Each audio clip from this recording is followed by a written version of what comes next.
What do you think? What do you think is behind that? For guys, I've thought all about it. Yeah, I'm sure you have. Yeah, I think that if you want to get like socio-political about it, which I think everything has like roots, is like in every like if you look at the most patriarchal societies in the world, they're based on shame. So like Middle Eastern societies, Asian societies, a lot of it is about honor, dishonor, regaining your honor, and a lot of it has to do with men, right? And it's like that's why because they run the society. Yeah. So it's about like your wife can't shame you, your family can't shame you. If you're shamed or dishonored, you have to take it back. Yeah, that is very ingrained in their society. Big time, like to the point of violence at times, or like you have to kill yourself, like seppuku. Fall like on your sword. Exactly. Yeah. It's like you have to accept that you have defeated your family name, you have shamed it, like your name is your honor, and like men carry the name, right? Yes. So it's like if it's dishonored in some way by bad reputation or by bad deeds, then it's like you have to kill somebody, like it's a blood war. And of course in this society, every society is patriarchal in the world, but because Western society is more equaled out, we don't have that fall on your sword, and because times have changed, but like honor killings still exist in the world, unfortunately, honor beatings. So I think that like it's always there. It's always that. So in that way, it's taboo. It's taboo for men to like admit that they feel vulnerable. Yes. Sex is the most vulnerable thing you can do with another person. You're revealing yourself. Yeah. You're revealing all of yourself. That's why people will like go through marriages and they don't reveal their real sexual desires to their partner, and they go out and get it someplace else. Yeah. Because they're just so afraid of. It's like you took this woman as your wife, and wanted to be. Marriages are all different, right? Yeah. And people marry for all kinds of fucked up, stupid reasons. But it's like ostensibly, it was like you're with this person for your entire life. You have children with them. You should know them on the most intimate level, but yet you can't share with them that you have this sexual predilection, because then it's like you're giving that person ammo, right? Yeah. It's like you're giving them. It's like a reason. Like, yeah, and it's like it happens to women too. Like when you have a breakup, you're like, oh my god, that person knows everything about me, and if they're a shithead, they have my pictures. Don't you show anybody. You delete those.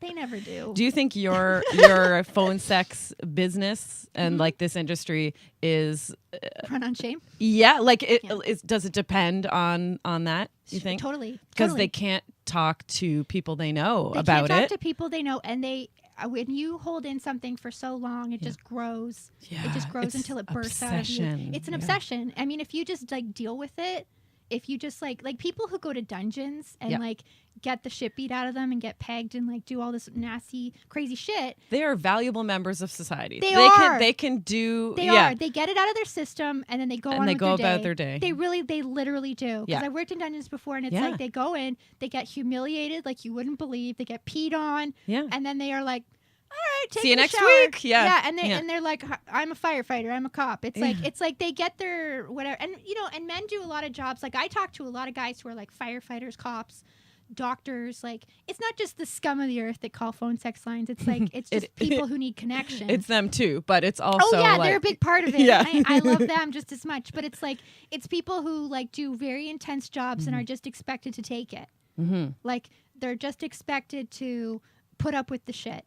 You know what I mean? Like they're just expected to. Like I talked to a guy who was a first responder at the Las Vegas shooting. The worst job. Yeah. And he didn't talk about it, and I didn't press because I'm like, if you've done something like that, you don't want to talk about it unless you want to talk about it. Yeah. You know what I mean? Like I talk to him fairly frequently, and he's like 6'6". He's a firefighter. He's a big tough guy, but it's like he's like we all need a release valve, and he's like a lot of guys I work with, they're alcoholics. They take it out on their family. Yeah. Not necessarily beating them, but like, being emotionally abusive, picking on them, that sort of thing. So it's like, because it's not super popular for men to like go to therapy and cry. Yeah, that's taboo. Like women go to therapy. Yeah. Women at the drop cry. Of a hat, we're like, it's part of our wellness. Yeah, it's part of our wellness. I feel like any man that I know who's ever like gone to therapy has like admitted it in sort of a shameful way. It's not just kind of like, I go to therapy. Yeah. And it's like, but why does it matter? It's there for everybody. You have a brain, you have a life, you have, but it's just all that toxic masculinity that's just seeped into everything. They're not allowed to really culture. Like talk about it, and they're not allowed to sort of like, you know what I mean? Like it's like you're not allowed. And I feel like men have to be the strong ones during situations. They can't just like lose their shit unless it's like really, really messed up situation. Like it's like, you know, your kid got killed in a shooting or something like that. Then you can cry. But it's then and only then. Then and only then. Well, your kid was butchered, so we'll give you this one. Yeah. But it's like, you know, men don't talk about. That's a huge burden to have to carry. Yeah. And like to not be able to express yourself emotionally on a regular basis. A lot of what I've realized is that like men don't like, they don't get to really express like their heartache. You know, like I've talked to so many men who it's like they don't, you know, their wives left them or cheated on them, or they, you know, their wives like did really shitty things to them or were abusive in some fashion or form. And it's like they had to just kind of go, well, fuck that bitch and move on. And they didn't really get to express the like the extreme sorrow of grief. Being, like the real grieving like process. on your knees crying. Heartbreak. Yeah, betrayal. Like the worst thing a person can go through is betrayal, because it's like they put their trust into somebody and their belief, and that person proved to be a fraud, you know, and that makes you question not only them but yourself. You know, like, how did I get duped by this person? How did I get, you know? So men don't get to express that the way women get to. Like, we get to cry our eyes out and on like, with our friends or whatever, and be a mess in the shower. Lots of shower crying, and lots of just being a fucking mess, and like, you know, eating too much and drinking wine. And if a man like drinks too much after a breakup, it's like people look at him like, "Ooh, buddy," like they don't really just go, it's a symptom of extreme grieving. You know, like it's like you're just supposed to kind of from a different lens. It is. Yep. It's like we get our hearts broken and we're allowed to take in all of the emotion that happens, and men get their hearts broken and it's just as severe and it's just as shitty.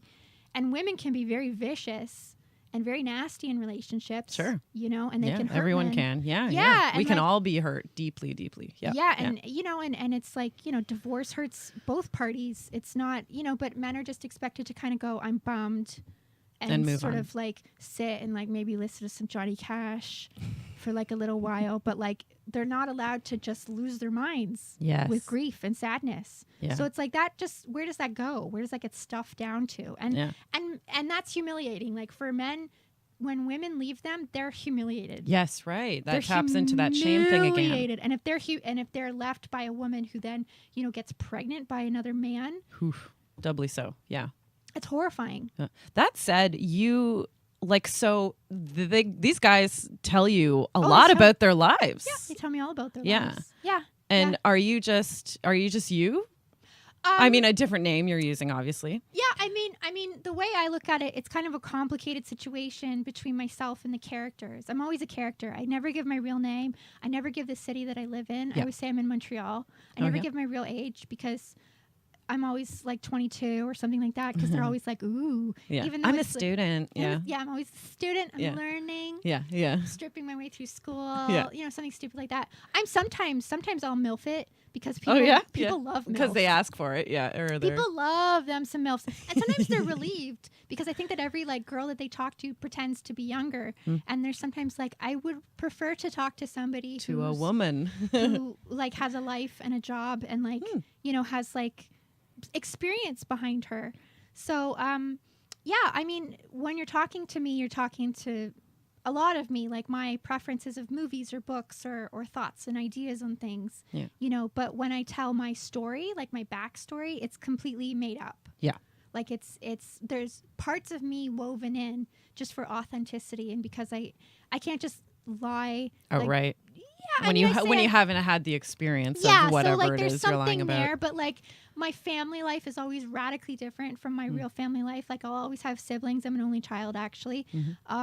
You know, so I'll have grown up in, you know, some other place. I'll have a completely different type of family. I have a different name. I have different dynamics. So it really depends. Like I'm a million different characters. Like I have 3 different profiles on the site. Do you have it? Yeah. Do you have it organized? So say you get a regular calling you. Yeah. And they're calling a specific character. Yeah. So it's like I have 3 different profiles.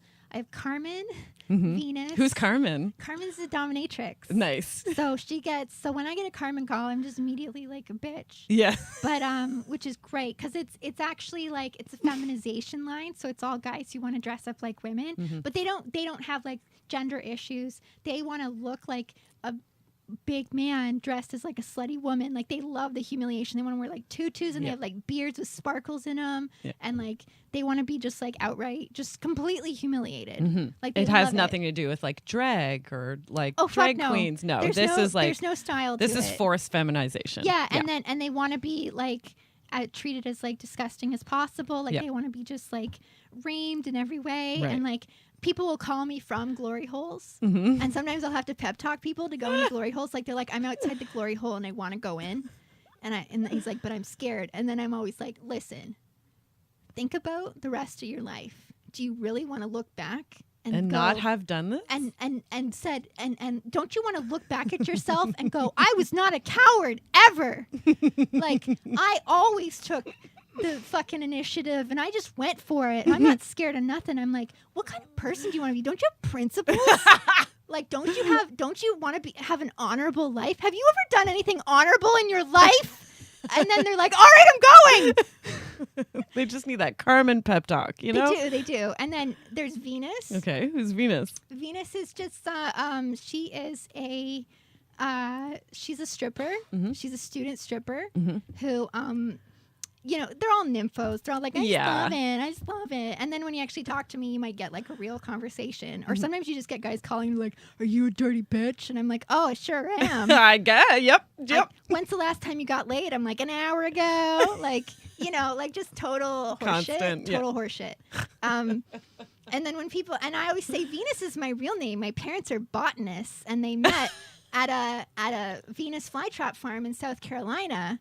And I love that story. It's great.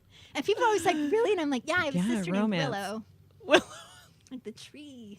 And then the other one is Andy. And Andy is like closest to me. Andy is usually like closer to my age. And that's just like closer to my personality. Yeah. But she's kind of schizophrenic. I let that character kind of just be.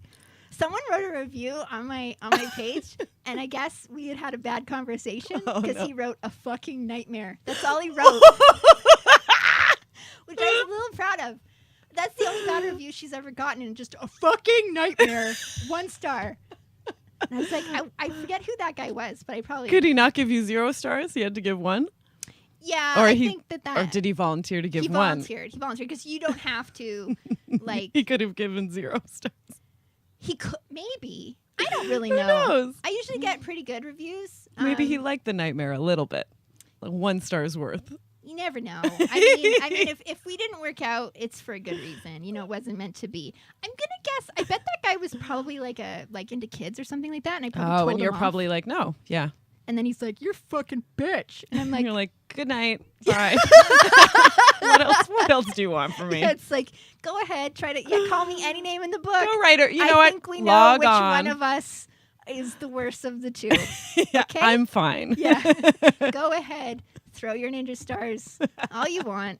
I just move. Fucking nightmare. Yeah. You'll fucking just nightmare. dodge those. I was like, and then I looked up how long we spoke for and it was 5 minutes. And I'm like, how much of a nightmare is that? Yeah. A 5-minute long nightmare. It's not that bad. Still gets 1 star. I don't think I can go on too much longer without talking about our sponsors. So I'm going to do that really quickly. Do it. Have you been to Oasis Aqua Lounge? I haven't yet. Really? Oh, damn. I know. We should go. I know. Just to even swim and just like look around and see that. Yes, definitely swim naked. Oh my God. Because Oasis Aqua Lounge is a sex club that's here in Toronto. It's located at 231 Mutual Street. Mm-hmm. It is an inclusive event. So it's like all genders, all sexual orientations. It's like shame-free, judgment-free when it comes to like pleasure and play. Yeah, it's and my main thing that I go there for is just because it's like a sex positive kind of a space and like hub for like entertainers and educators and totally, because I mean it's nice that there's kind of like a Plato's Retreat 70s style thing happening in the modern age, but like without but cleaner. Yeah. Like a lot cleaner and a lot more,